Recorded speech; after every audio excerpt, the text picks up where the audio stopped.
Hello दोस्तों, कैसे हो आप सभी। आशा करती हूँ आप सभी स्वस्थ होंगे। मैं आप सभी का अपने चैनल हिंदी क्लासेस में बहुत बहुत स्वागत करती हूँ। तो आप सभी को पता है भाई, मैंने आप सभी के लिए हिंदी साहित्य की थ्योरी क्लास चला रखी है और ये थ्योरी क्लास हम सरस्वती पांडे और गोविंद पांडे की बुक में से करने लग रहे हैं। आदिकाल मैंने स्टार्ट करवा रखा है। ठीक है, कल की क्लास में हमने आदिकाल किया था, उससे पहले भी मैंने आपको 2 क्लासें प्रोवाइड करवाई है। जिसे बच्चे ने नहीं देखी तो प्लेलिस्ट बना दी है, आप चैनल पर जाकर देख सकते हैं भाई। ठीक है, और भी मैंने प्लेलिस्ट बना रखी है आपके पेपर के लिए, जो काफी महत्वपूर्ण प्लेलिस्ट है वो मैंने आपके लिए बना दी है। तो चैनल पर जाकर आप देख सकते हैं, आपको सभी क्लासें वहां पर मिल जाएगी। ठीक है, क्लास स्टार्ट करते हैं। और अगर क्लास पसंद आती है तो प्लीज क्लास को ज्यादा से ज्यादा शेयर करें, लाइक करें, कमेंट भी आप जरूर से जरूर करें। ठीक है भाई, और चैनल को भी सब्सक्राइब जरूर से जरूर करें, प्लेलिस्ट चैनल को भी ज्वाइन करें क्योंकि पीडीएफ आपको वहीं पर मिलती है। तो क्लास स्टार्ट करते हैं। सिद्ध साहित्य, क्या करेंगे आज हम, सिद्ध साहित्य से अपनी क्लास स्टार्ट कर रहे हैं। सरेप्पा को हिंदी का प्रथम कवि माना जाता है। जो सरेप्पा है इनको हिंदी का प्रथम कवि माना जाता है। ठीक है, और इनके नाम देख लेते हैं। इन्हें सरोज वज्र, राहुल भद्र आदि नामों से भी जाना जाता है। सिद्धों में सबसे पुरानी सहपाठी है। सिद्धों ने बौद्ध धर्म के व्रजयान तत्व का प्रचार करने के लिए जो साहित्य जन भाषा में लिखा वह हिंदी के सिद्ध साहित्य की सीमा में ही आता है। व्रजयान का केंद्र श्री पर्वत पर रहा है। जो व्रजयान है भाई, इसका केंद्र कहाँ पर रहा, तो श्री पर्वत पर रहा है। सहजयानियों की भाषा का नाम संध्या भाषा था। काफी बार पेपर में पूछा गया है क्वेश्चन। कुछ विद्वानों ने संध्या भाषा का अर्थ यह बताया कि यह एक ऐसी भाषा है जिसमें संध्या के समान प्रकाश तथा अंधकार का मिश्रण है। ज्ञान के आलोक से उसकी सारी बातें स्पष्ट हो जाती हैं। आगे है, कुछ विद्वानों ने संध्या भाषा का अर्थ अभिसंधि या अभिप्रायुक्त वाणी बताया है। पंडित विधुशेखर शास्त्री ने, कौन भाई, पंडित विधुशेखर शास्त्री ने बताया है कि मूल शब्द संध्या भाषा नहीं बल्कि संध्या भाषा रहा होगा। आगे देखते हैं, ज्योतिश्वर ठाकुर द्वारा रचित वर्ण रत्नाकर। वर्ण रत्नाकर किसकी रचना है, ज्योतिश्वर ठाकुर की रचना, काफी बार पेपर में पूछी गई है। ठीक है, नामक 14वीं शताब्दी के मैथिली ग्रंथ में 84 सिद्धों के नाम दिए गए हैं। जो वर्ण रत्नाकर रचना है ये 14वीं शताब्दी में से प्रकाशित हुई थी। ठीक है, और एक मैथिली ग्रंथ है और इसमें जो 84 सिद्ध है इनके नाम दिए गए हैं। सहजयानियों की संध्या भाषा का प्रभाव संत कवियों पर भी पड़ा और वे उल्टबासियां लिखने लगे। राहुल सांस्कृत्यायन ने सहपाद का समय 769 ईस्वी स्थिर किया है। विनयतोष भट्टाचार्य ने सहपाद का समय विक्रम संवत 690 या 633 ईस्वी स्थिर किया है। इनके लिखे 32 ग्रंथ बताए गए हैं जिन्हें दोहा कोश प्रसिद्ध है। ठीक है, जो सहपाद जी हैं इनके 32 ग्रंथ बताए गए हैं लिखे हुए, जिनमें सबसे ज्यादा प्रसिद्ध कौन है, दोहा कोश है। महामहोपाध्याय हरप्रसाद शास्त्री द्वारा संपादित बौद्ध गान और दोहा में सरेप्पा और कृष्णाचार्य का दोहा संग्रहित है। ना जाने कितनी बार एस्टेट में ये क्वेश्चन पूछा गया है। बौद्ध गान और दोहा के संपादक कौन है, तो हरप्रसाद शास्त्री जी रहेंगे। ठीक है, और बौद्ध गान और दोहा में किसके दोहे संग्रहित है, तो किसके है, सहपा के और कृष्णाचार्य के दोहे संग्रहित है। ठीक है, घुमा फिरा के कैसे भी क्वेश्चन पूछ लिया जाता है। आगे है, महामहोपाध्याय हरप्रसाद शास्त्री ने बौद्ध गान और दोहा में संग्रहित पुस्तकों की भाषा को प्राचीन बंगला कहा है। तो क्या कहा है, प्राचीन बंगला कहा है। दोहा कोश का संपादन डॉक्टर प्रबोध चंद्र बागची ने किया है। ये भी काफी बार क्वेश्चन पूछा गया है, भाई दोहा कोश का संपादन किसने किया, तो डॉक्टर प्रबोध चंद्र बागची जी ने किया है। दोहा कोश में तिलोपा, सहपा, कणप्पा के दोहे संग्रहित है।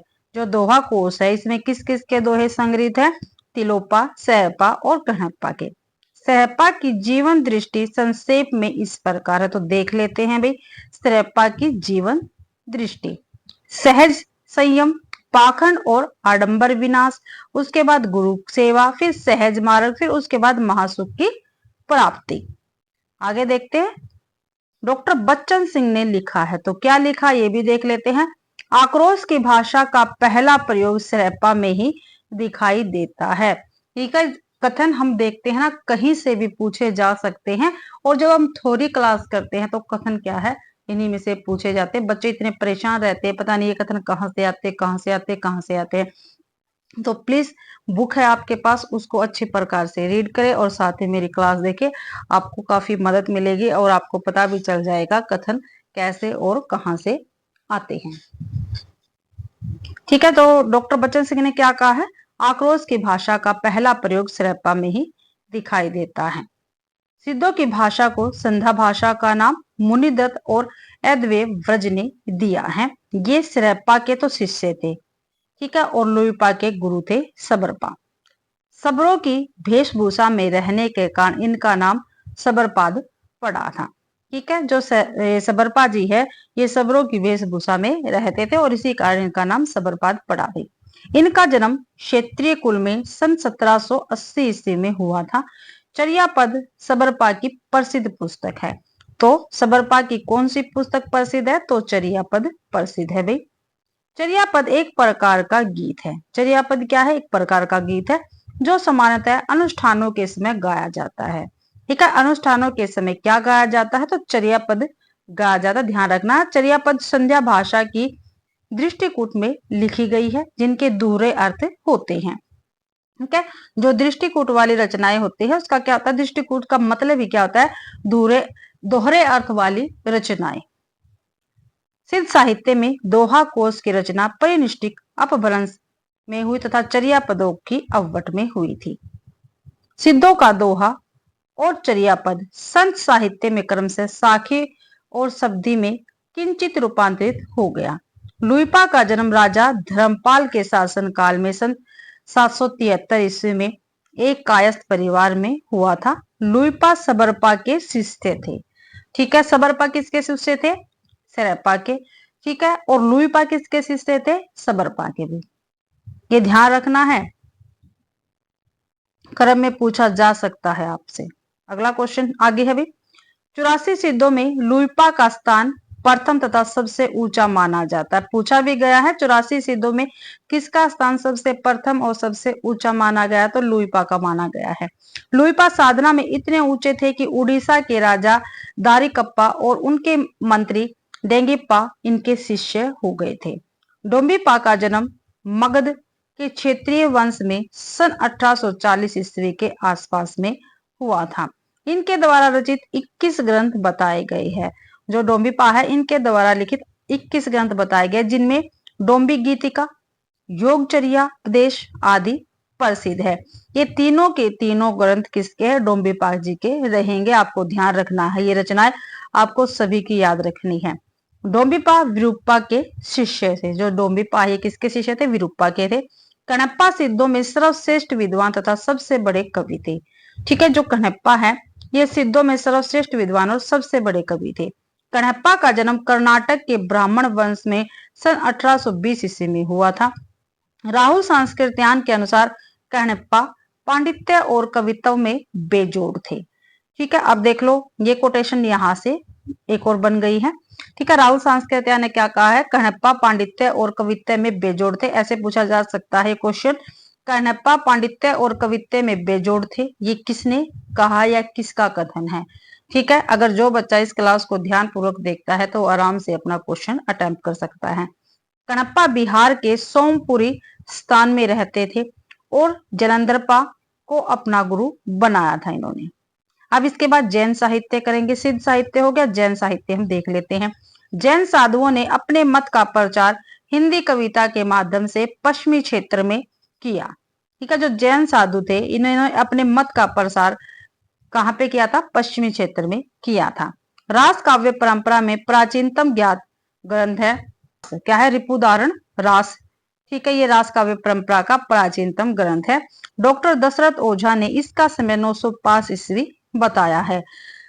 रिपुदारण रास संस्कृत भाषा में लिखा गया है। किसमें है, संस्कृत भाषा में लिखा गया है और ये रास काव्य का सबसे प्राचीन ग्रंथ है रिपुदारण रास, तथा इसमें अभिनय, नृत्य और गान इन तीनों तत्वों का मिश्रण है। जिनदत्त सूर्य द्वारा रचित उपदेश रसायन अपभ्रंश भाषा का सर्वप्रथम रास ग्रंथ है। ठीक है, जो उपदेश रसायन है ये अपभ्रंश भाषा का सर्वप्रथम रास ग्रंथ है भाई, और इसके लेखक कौन है? जिनदत्त सूरी है। अपभ्रंश भाषा का दूसरा रास तथा रासक काव्य अब्दुल रहमान द्वारा रचित संदेश रासक है भाई। और दूसरा रास या रासक काव्य कौन सा है? कौन सा है भाई? संदेश रासक है, और इसके रचनाकार कौन है? अब्दुल रहमान जी है, और ये अपभ्रंश भाषा का ही ग्रंथ रहेगा। अगला क्वेश्चन आगे है भाई, हिंदी का प्रथम ऐतिहासिक रास ग्रंथ कौन सा है? पंच पांडव रचित रास। क्या है? पंच पांडव रचित रास क्या है? ऐतिहासिक रास ग्रंथ है। ठीक है, हिंदी का प्रथम ऐतिहासिक रास ग्रंथ कौन सा है? तो पंच पांडव रचित रास है भाई। पंच पांडव रचित रास के लेखक शालिभद्र सूरी द्वितीय को माना जाता है। ठीक है, पंच पांडव रचित रास के लेखक कौन है? शालिभद्र सूरी द्वितीय रहेंगे। इसका रचना काल 1350 ईस्वी था भाई। जो पंच पांडव रचित रास है इसका रचना काल कितना बताया है? तो 1350 ईस्वी बताया है। आगे है, मुनि जिन विजय डॉक्टर दशरथ ओझा तथा डॉक्टर गणपति चंद्र गुप्त ने शालिभद्र सूरी द्वारा रचित भरतेश्वर बाहुबली रास को हिंदी जैन रास परंपरा का आदि काव्य माना है। ठीक है, क्वेश्चन ऐसे बन सकता है, भरतेश्वर बाहुबली रास को हिंदी जैन रास परंपरा का आदि काव्य किस किसने माना है? तो मुनि जिन विजय ने माना है, डॉक्टर दशरथ ओझा ने माना है, डॉक्टर गणपति चंद्र गुप्त ने माना है भाई। ठीक है, और भरतेश्वर बाहुबली के लेखक कौन है? शालिभद्र सूरी रहेंगे। आगे है, डॉक्टर गणपति चंद्र गुप्त ने शालिभद्र सूरी को हिंदी का प्रथम कवि माना है। ठीक है, शालिभद्र सूरी को हिंदी का प्रथम कवि किसने माना है? तो डॉक्टर गणपति चंद्र गुप्त ने माना है। भरतेश्वर बाहुबली रास की रचना 1184 ईस्वी में हुई थी। कब हुई थी भी? 1184 ईस्वी में हुई, तथा इस ग्रंथ में भरतेश्वर तथा बाहुबली का चरित्र वर्णन है। ठीक है, भरतेश्वर बाहुबली रास में किसका चित्र वर्णन है? भरतेश्वर और बाहुबली का। यह ग्रंथ 205 छंदों में रचित एक सुंदर खंड काव्य है। ठीक है, जो भरतेश्वर बाहुबली रास है ये क्या है? 205 छंदों में रचित एक खंड काव्य है। आगे देखते हैं, भरतेश्वर बाहुबली का संपादन मुनिजिन विजय ने किया। संपादन किसने किया? मुनिजिन विजय ने किया। ठीक है, रचनाकार कौन थे? शालिभद्र सूरी थे भाई। प्रसिद्ध जैन आचार्य देवसेन कृत शावकाचार्य को डॉक्टर नगेंद्र ने हिंदी की प्रथम रचना माना है। क्वेश्चन पूछा जा सकता है, डॉक्टर नगेंद्र ने हिंदी की प्रथम रचना किसको माना है? तो शावकाचार्य को माना है। शावकाचार्य के लेखक कौन है? तो आचार्य देवसेन रहेंगे, और आचार्य देवसेन जैन आचार्य थे।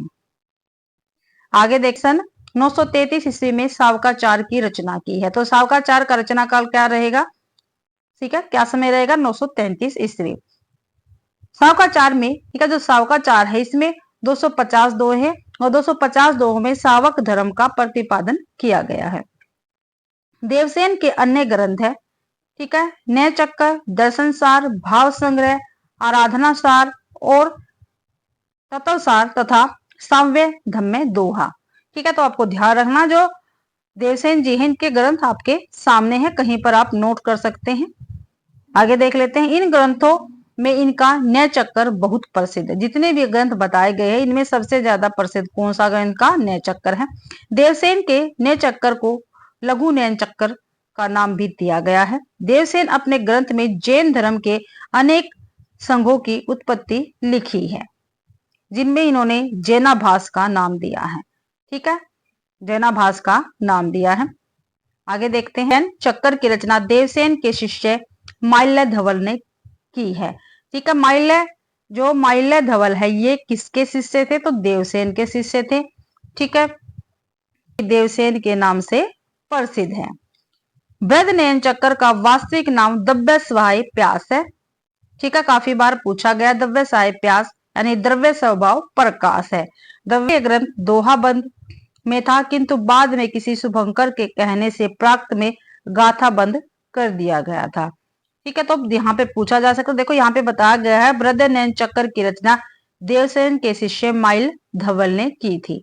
ठीक है, तो दव्य सहाय प्यास के लेखक कौन है? माइल धवल रहेंगे। वास्तविक नाम हम बताया इसका दव्य सहाय प्यास, और काफी बार पेपर में पूछा भी गया है।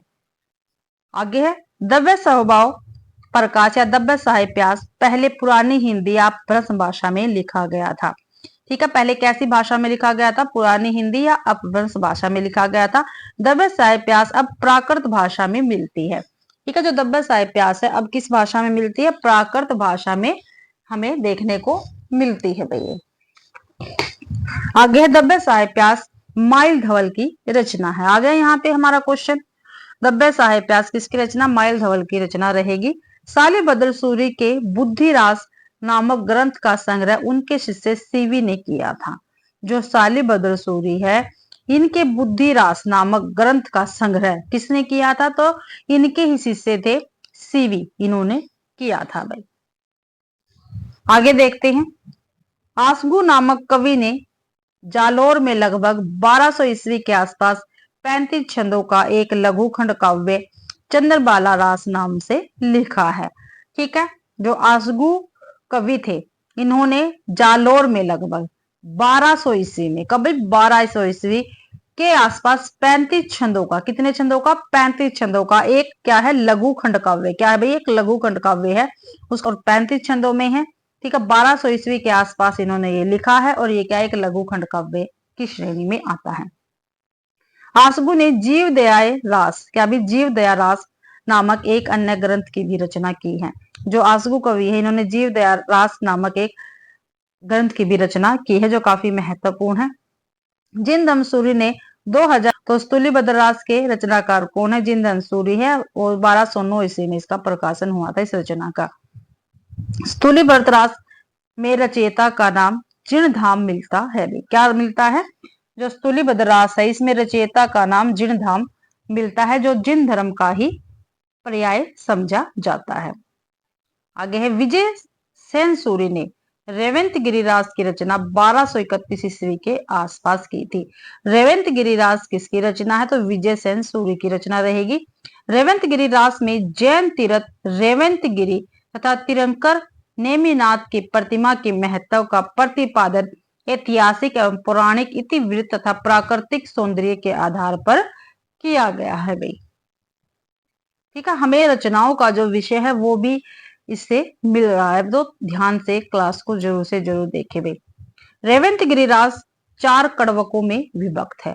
ठीक है, अगर आपको कड़वक शैली पता करनी है तो शॉर्ट जाके देख सकते हैं, शॉर्ट में मैंने कड़वक शैली के विषय में बताया है।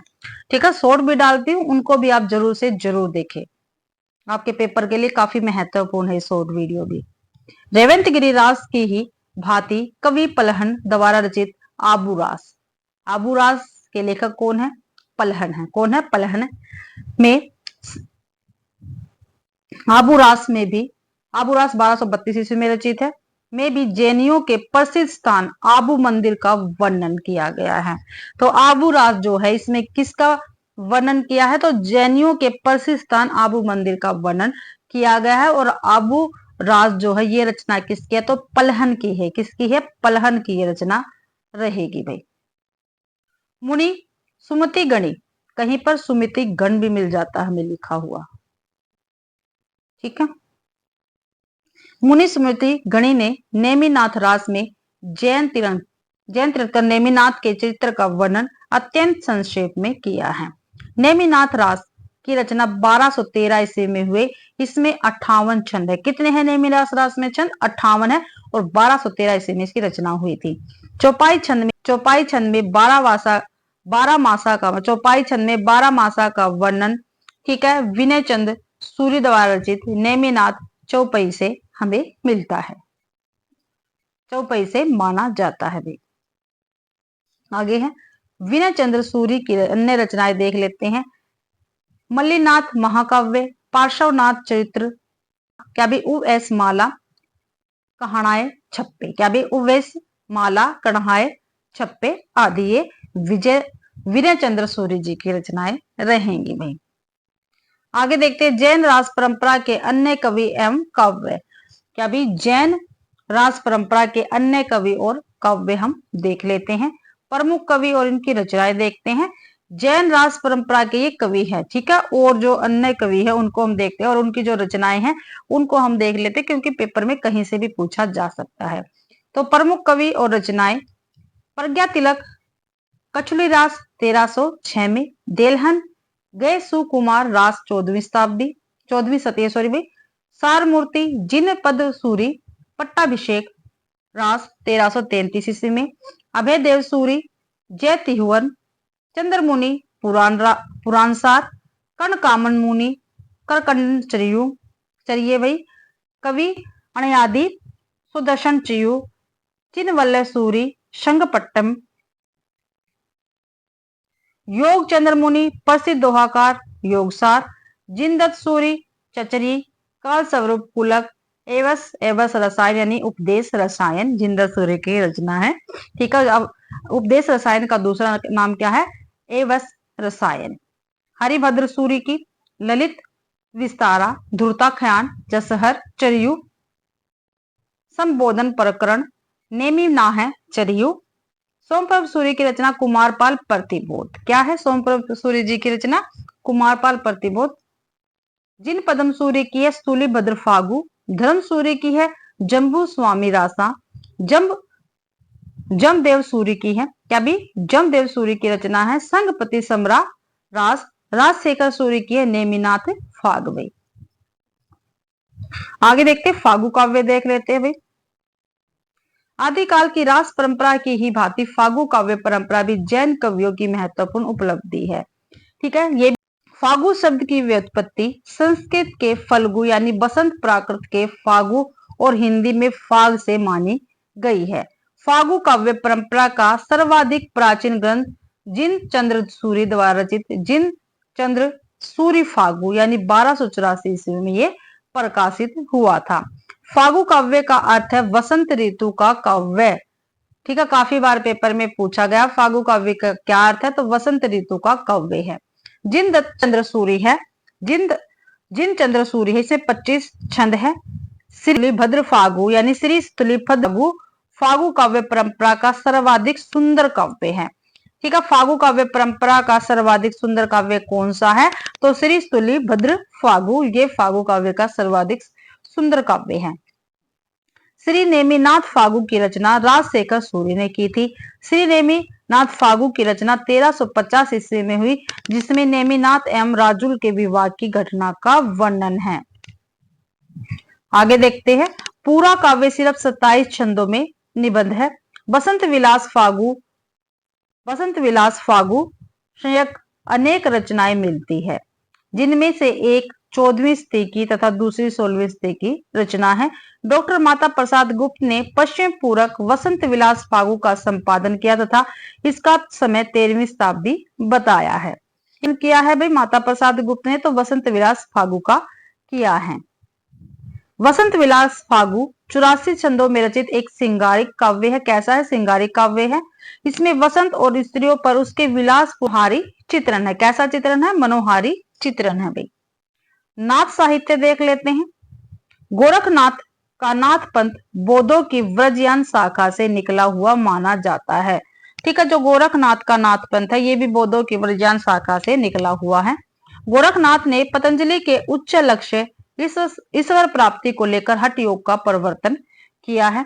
सिद्धों की वाम मार्गी भोग प्रधान योग साधना की प्रतिक्रिया के रूप में आदिकाल में नाथ पंथियों की हठ योग साधना का आरंभ हुआ था। क्यों हुआ था भाई हठ योग का आरंभ? क्योंकि जो सिद्धों की वाम मार्गी भोग प्रधान योग साधना थी उसकी प्रतिक्रिया में ही नाथ पंथियों की हठ योग साधना का आरंभ हुआ था। आचार्य हजारी प्रसाद द्विवेदी के अनुसार नाथ पंथ या नाथ संप्रदाय के सिद्ध मार्ग योग संप्रदाय अवधूत मत एवं अवधूत संप्रदाय नाम भी प्रसिद्ध है। काफी महत्वपूर्ण कोटेशन है, पेपर में पूछी गई है। ठीक है, तो हजारी प्रसाद द्विवेदी के अनुसार नाथ पंथ या नाथ संप्रदाय के सिद्ध मार्ग योग संप्रदाय अवधूत मत अवधूत संप्रदाय नाम भी प्रसिद्ध है नाथ पंथ के भी। हठ योगियों के सिद्ध सिद्धांत पद्धति ग्रंथ के अनुसार जो है इसका क्या अर्थ है? सूर्य है का क्या अर्थ है? सूर्य। जो हठ योग है ना उसके है का नाम सूर्य है और ठय का नाम क्या है? चंद्र है। इन दोनों के योग को ही हठ योग कहते हैं। हिंदी साहित्य में षष्ठ चक्रों वाला योग मार्ग गोरखनाथ ने ही चलाया है। ठीक है, हिंदी साहित्य में जो षष्ठ चक्रों वाला योग मार्ग किसने चलाया है? गोरखनाथ ने ही चलाया है भाई। आगे देखते हैं, गोरखनाथ को नाथ साहित्य का आरंभकर्ता माना जाता है। गोरखनाथ के गुरु का नाम मछेंद्र नाथ था। मछेंद्र नाथ को मीननाथ और मच्छंद्र नाथ भी कहते हैं। मछेंद्र नाथ चौथे बोधिसत्व अवलोकितेश्वर के नाम से भी प्रसिद्ध हैं। मिश्र बंधुओं ने गोरखनाथ को हिंदी का प्रथम गद्य लेखक माना है। तो हिंदी का प्रथम गद्य लेखक किसको माना है? मिश्र बंधुओं ने तो गोरखनाथ को माना है। राहुल सांस्कृत्यायन ने गोरखनाथ का समय 845 ईस्वी माना है। डॉक्टर हजारी प्रसाद द्विवेदी ने उन्हें 9वीं सदी का मानते हैं। जो डॉक्टर हजारी प्रसाद द्विवेदी है, गोरखनाथ का जन्म 9वीं सदी मानते हैं। आचार्य रामचंद्र शुक्ल तथा डॉक्टर राम कुमार वर्मा ने 13वीं सदी बताते हैं। ठीक है, जो डॉक्टर राम कुमार वर्मा है और रामचंद्र शुक्ल जी हैं, उन्होंने गोरखनाथ का समय 13वीं सदी बताया तथा डॉक्टर पीताम्बर दत्त बर्थवाल ने इन्हें 11वीं सदी बताया है। ठीक है, जो पीताम्बर दत्त बर्थवाल जी है, इन्होंने गोरखनाथ का समय 11वीं सदी बताया है। आचार्य हजारी प्रसाद द्विवेदी ने लिखा है, शंकराचार्य के बाद इतना प्रभावशाली और इतना महिमा मंडित भारतवर्ष में दूसरा नहीं है। भारतवर्ष के कोने कोने में उनके अनुयायी आज भी पाए जाते हैं। भक्ति आंदोलन के पूर्व सबसे शक्तिशाली धार्मिक आंदोलन गोरखनाथ का भक्ति मार्ग ही था। गोरखनाथ अपने युग के सबसे बड़े नेता थे। काफी महत्वपूर्ण कोटेशन है भाई, एक अच्छे प्रकार से आपको ध्यान में रखनी है।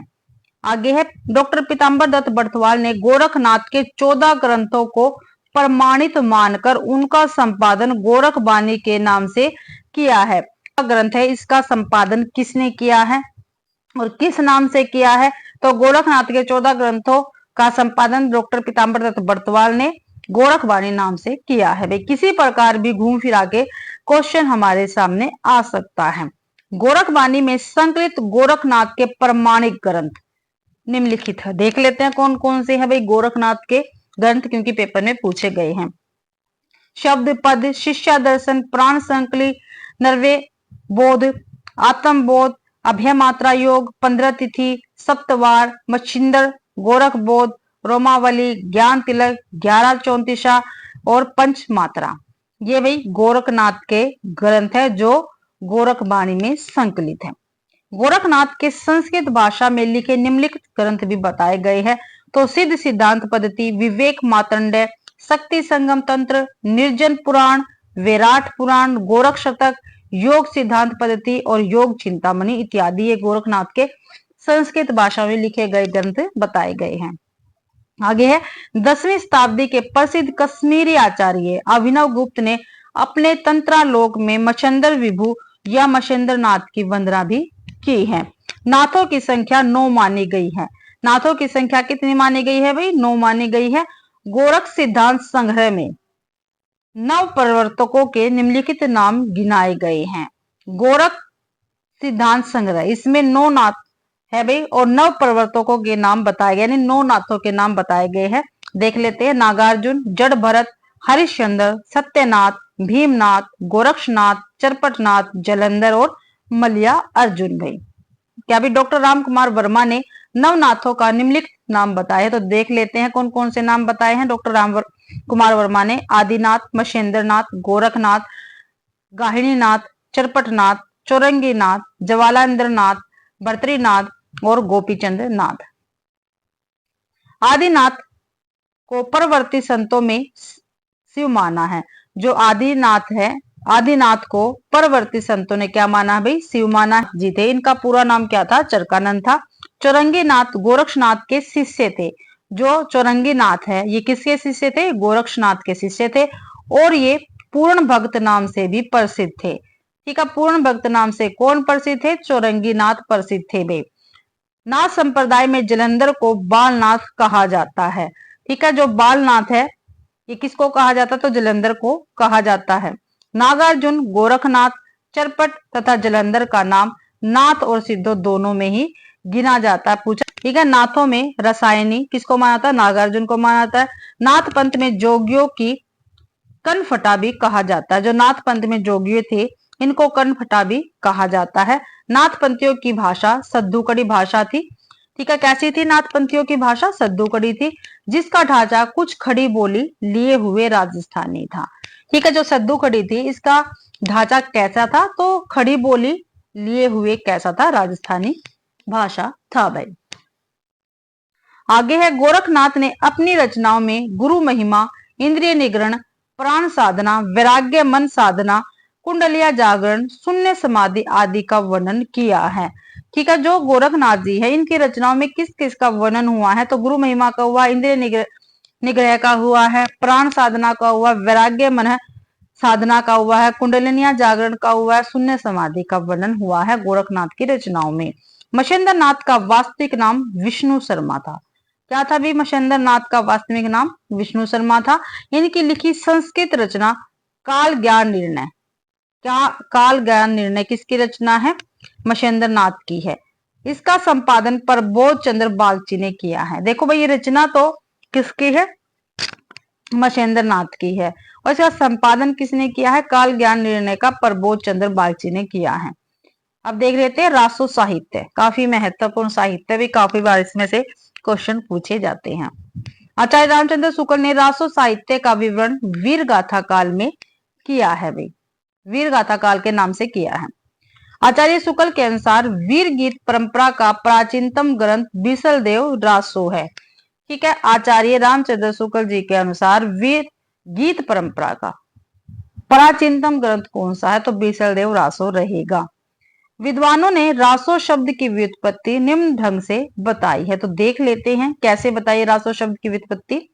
विद्वान प्रस्तुता और मूल शब्द, गारसा दत्तासी ने राजसूय से बताई है, हर प्रसाद शास्त्री ने राजयश से बताई है, नरोत्तम स्वामी ने रासक से बताई है, कवि श्यामल दास ने रहस्य से बताई है, काशी प्रसाद जायसवाल ने रहस्य से बताई है। ठीक है, आचार्य रामचंद्र शुक्ल जी ने रासों की उत्पत्ति रासायन, रास या रासों से बताई है। नंद दुलारे वाजपेयी ने रास शब्द से बताई है रासों की उत्पत्ति। हजारी प्रसाद द्विवेदी ने रासक या उपरूपक से बताई है। रामस्वरूप चतुर्वेदी ने राउस या रस से बताई है। दशरथ शर्मा ने रासक से बताई है। माता प्रसाद गुप्त ने विरासक से। गणपति चंद्र गुप्त ने रासक, फिर रास, फिर रासा, फिर रासु, फिर रासो शब्द से रासो की उत्पत्ति बताई है भाई। आगे देखते हैं, रासो साहित्य के प्रमुख रचनाकार व रचना आचार्य रामचंद्र शुक्ल जी के अनुसार है ये। तो देख लेते हैं, कवि है, रचना है, उसका फिर समय दे रखा, फिर उसका रस दे रखा, किस रस में थी वो रचना, फिर उसका अध्याय भी दे रखा है, फिर उसकी भाषा भी दे रखी है, फिर उसका काव्य रूप भी हमें यहाँ पर बता रखा है। तो पहले देखते हैं रासो परंपरा की रचना। दलपति विजय, ठीक है, इसके रचना दलपति विजय जी की रचना कौन सी है? खुमान रासो है। खुमान रासो किसकी रचना है? दलपति विजय की है। इसका समय 9वीं सदी था। ठीक है, ये वीर रस में लिखी गई थी और राजस्थानी भाषा में थी। इसका काव्य रूप कैसा था? ये प्रबंध काव्य थी। बिसल देव रासो, इसके कवि नरपति नाल है। 1212 ईस्वी में इसका समय रहेगा। सिंगार रस प्रधान रचना है ये, 4 खंड है इसमें, और ये क्या है? एक वीर गीत है। जगनिक परमार रासो इनकी रचना रहेगी, और परमार रासो का दूसरा नाम क्या है? आलाखंड भी है। 1230 ईस्वी में ये प्रकाशित हुई थी। इसका समय रहेगा। वीर रस में ये लिखी गई है। ठीक है, ये भी क्या है? एक वीर गीत है। पृथ्वीराज रासो चंद्र बरदाई जी की रचना है। वीर और सिंगार रस है इसमें। 69 समय या सरग रहेंगे। डिंगल भाषा में लिखी गई और क्या है? प्रबंध काव्य है। जयचंद प्रकाश केदार भट्ट की रचना है। 1224 इसका समय रहेगा। वीर रस में लिखी गई है, ये भी प्रबंध काव्य है। जयमंक जस चंद्रिका, जयमंक जस चंद्रिका मधुकर भट्ट की रचना है। 1243 समय रहेगा। प्रबंध काव्य है ये। हमीर रासो साड़ंगधर की रचना है। ठीक है, विजयपाल रासो नल सिंह की रचना है। वीर रस में लिखी गई है। 42 छंद है और क्या है? एक वीर गीत है ये। रणमल छंद श्रीधर की रचना रहेगी। 1454 में इसका समय है। वीर रस में लिखी गई है। 70 छंद है इसमें। डिंगल भाषा रहेगी इसकी और वीर गीत है भैया। अब देखते हैं आचार्य रामचंद्र शुक्ल ने लिखा है, क्या लिखा देख लेते हैं। चंद्र बरदाई हिंदी के प्रथम महाकवि माने जाते हैं और इनका पृथ्वीराज रासो हिंदी का प्रथम काव्य है भाई। चंद्र बरदाई जी को हिंदी का प्रथम महाकवि किसने कहा है? रामचंद्र शुक्ल जी ने। और इनकी रचना है पृथ्वीराज रासो। इसको हिंदी का प्रथम महाकाव्य भी रामचंद्र शुक्ल जी ने ही कहा है। मिश्र बंधुओं ने लिखा है, हिंदी का वास्तविक प्रथम महाकवि चंद्र बरदाई को ही कहा जाता है। हिंदी का वास्तविक प्रथम महाकवि चंद्र बरदाई को किसने कहा? तो मिश्र बंधु ने कहा है। पृथ्वीराज रासो की प्रामाणिकता अप्रामाणिकता में विद्वानों के बीच हमेशा ही क्या है? मतभेद रहा है। वो देख लेते हैं भाई, किसने पृथ्वीराज रासो को प्रमाणिक माना है, कौन से विद्वान ने पृथ्वीराज रासो को अप्रामाणिक माना है। तो देखते हैं, प्रमाणिक, अप्रामाणिक और अर्ध प्रमाणिक पूछा जाता है ना।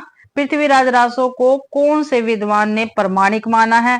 3 ऑप्शन गलत दे देंगे और जो चौथे वाला वो ठीक दे देंगे।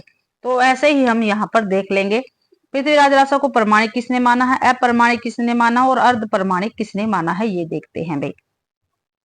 श्याम सुंदर दास ने प्रमाणिक माना है, मिश्र बंधु ने प्रमाणिक माना है पृथ्वीराज रासो को, मोहनलाल विष्णुलाल पांड्या ने भी प्रमाणिक माना और कर्नल टार्ड ने भी प्रमाणिक माना है। तो 4 ये हमारे पास विद्वान है जिन्होंने प्रमाणिक माना। श्याम सुंदर दास ने प्रमाणिक माना, मिश्र बंधु जी ने प्रमाणिक माना, मोहनलाल विष्णुलाल पांडे ने भी प्रमाणिक माना और कर्नल टार्ड ने भी इसको प्रमाणिक माना है। अप्रमाणिक किसने माना है? आचार्य रामचंद्र शुक्ल जी ने प्रमाणिक माना है, देवी प्रसाद ने भी अप्रमाणिक माना है, कविराज श्यामल दास ने भी अप्रमाणिक माना है, गौरी शंकर हीरा चंद्र ओझा इन्होंने भी अप्रमाणिक माना है, बुलर ने भी अप्रमाणिक माना है और मुरारी दान ने भी अप्रमाणिक माना है। और अर्ध प्रमाणिक किसने माना है? मुनि जन विजय ने भी अर्ध प्रमाणिक माना है, आचार्य हजारी प्रसाद द्विवेदी ने भी अर्ध प्रमाणिक माना है, डॉक्टर सुनीति कुमार चटर्जी ने भी अर्ध प्रमाणिक माना है और डॉक्टर दशरथ ओझा ने भी अप्रमाणिक माना है। ठीक है, आगे देखते हैं। पृथ्वीराज रासो में 68 छंदों का प्रयोग किया गया है। मुख्य छंद निम्न कवित है, छप्पे है, दोहा, तोमर, त्रोटक, गाहा और आर्या है। चंद्र बरदाई को छप्पे छंद का विशेषज्ञ माना जाता है। ठीक है, छप्पे छंद का विशेषज्ञ किसको माना जाता है? तो चंद्र बरदाई जी को माना जाता है। हजारी प्रसाद द्विवेदी ने पृथ्वीराज रासो को सुख सुखी संवाद के रूप में रचित माना है। पूछा भी गया, सुख सुखी संवाद के रूप में पृथ्वीराज रासो को किसने माना है? तो हजारी प्रसाद द्विवेदी ने माना है। ठीक है, और हजारी प्रसाद द्विवेदी ने सुख सुखी संवाद के रूप में रचित रचना किसको माना है? तो पृथ्वीराज रासो को माना। किसी प्रकार से भी घुमा फिरा के क्वेश्चन पूछा जा सकता है। डॉक्टर बुलर ने सर्वप्रथम कश्मीरी कवि जयानक कृत पृथ्वीराज विजय के आधार पर सन 1875 ईस्वी में पृथ्वीराज रासो को अप्रमाणिक घोषित किया था। ठीक है, किसके आधार पर बुलर ने पृथ्वीराज रासो को अप्रमाणिक घोषित किया था?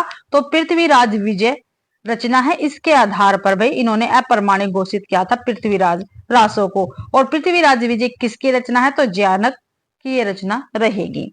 पृथ्वीराज रासो को चंद्र बरदाई के पुत्र जलहन ने पूरा किया था। ठीक है, जो पृथ्वीराज रासो है ये क्या है? अधूरी रचना थी। ठीक है, और ये चंद्र बरदाई के पुत्र जलहन ने इसको पूरा किया था। डॉक्टर बच्चन सिंह ने लिखा है, यह एक राजनीतिक महाकाव्य है। ठीक है, पृथ्वीराज रासो क्या है? एक राजनीतिक महाकाव्य है। दूसरे शब्दों में राजनीति की महाकाव्यात्मक त्रासदी भी है। ठीक है, पहले तो डॉक्टर बच्चन ने कह दिया भाई एक राजनीतिक महाकाव्य है, दूसरे शब्दों में फिर उन्होंने कह दिया राजनीति की महाकाव्यात्मक त्रासदी है। ये पृथ्वीराज रासो को कहा है डॉक्टर बच्चन सिंह ने। हिंदी में सर्वप्रथम 12 मासा का वर्णन नरपति नालकृत बिसल देव रासो में ही हमें देखने को मिलता है। ठीक है, 12 मासा का वर्णन कहाँ पे मिलता है? बिसल देव रासो में मिलता है। बिसल देव रासो किसकी रचना है? नरपति नाल की रचना रहेगी। कैमास वध पृथ्वीराज रासो का एक महत्वपूर्ण समय या सरग है। कैमास, ठीक है, पृथ्वीराज रासो का एक महत्वपूर्ण समय या सरग है। आचार्य शुक्ल ने वीर काव्य परंपरा का प्रथम ग्रंथ बिसल देव रासो को स्वीकार किया है। परमार रासो में आला उदल नाम क्या भी आला और उदल नामक 2 सरदारों की वीरता का वर्णन है भी। आला खंड को सर्वप्रथम सन 1865 ईस्वी में फर्रुखाबाद के तत्कालीन जिलाधीश चार्ल्स इलियट ने प्रकाशित करवाया था। आला खंड बरसात ऋतु में उत्तर प्रदेश के बेसवाड़ा, पूर्वांचल और बुंदेलखंड में गाया जाता है भी। पूछा जाता है ना आला खंड किस मौसम में गाया जाता है? तो बरसात ऋतु में गाया जाता है। भाई काफी लंबी क्लास हो गई, कल हम विद्यापति जी से अपनी क्लास स्टार्ट करेंगे। ठीक है, आशा करती हूँ भाई आप सभी को क्लास पसंद आई होगी। अगर आप सभी को क्लास पसंद आती है तो प्लीज क्लास को ज्यादा से ज्यादा शेयर करें, लाइक करें और कमेंट भी आप जरूर से जरूर करें भी, और चैनल को भी सब्सक्राइब जरूर से जरूर करें। पीडीएफ आपको टेलीग्राम चैनल पर मिल जाएगा जब अपनी क्लास कंप्लीट हो जाएगी। आप सभी का क्लास देखने के लिए बहुत बहुत धन्यवाद।